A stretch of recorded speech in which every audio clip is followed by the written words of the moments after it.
ભાગે એવું જોવા મળ્યું છે કે જ્યારે કોઈ કર્મચારી પોતાની ડ્યુટી માટે ઘરેથી ઓફિસ જતો હોય અથવા તો પોતાની ડ્યુટી પતાવી ઓફિસથી ઘરે પરત જતો હોય અને તે દરમિયાન જ્યારે કોઈ અકસ્માત કે કોઈ દુર્ઘટના સર્જાય અને કર્મચારીને કોઈ પણ પ્રકારનું નુકસાન થાય તો કોમ્પન્સેશનથી કંપની હાથ ઊંચા કરી લેતી હતી.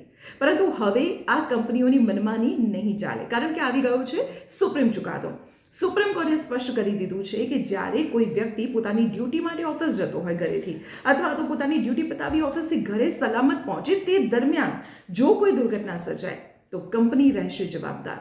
જી હા, મહારાષ્ટ્રના ઉસ્માનાબાદના એક કેસમાં સુપ્રીમ કોર્ટે સ્પષ્ટ કરી દીધું છે કે માત્ર નોકરી દરમિયાન કે તેના કારણે કે પછી નોકરીના સ્થળ પર થયેલી જ દુર્ઘટનામાં કોમ્પન્સેશન એટલે કે વળતર મળે તે યોગ્ય નથી, પરંતુ તેના માટે એટલે કે નોકરીએ જવા માટે કે નોકરી પતાવ્યા બાદ ઘરે જવા માટે જે મુસાફરી કરવામાં આવે છે અને તે દરમિયાન જો કોઈ અકસ્માત સર્જાય છે તો તે અકસ્માત પણ વર્ક્સમેન કોમ્પન્સેશન એક્ટ 1923 અંતર્ગત જ આવી જાય છે અને તેને પણ નોકરી દરમિયાન થયેલી જ દુર્ઘટના માનવામાં આવશે. આ નિર્ણય લાખો કર્મચારીઓ માટે રાહત ભર્યો છે અને એવા કર્મચારીઓ માટે ખાસ કે જેઓ નોકરી માટે લાંબા અંતરની મુસાફરી કરે છે. આ કર્મચારીઓના અધિકારોને મજબૂત કરે છે.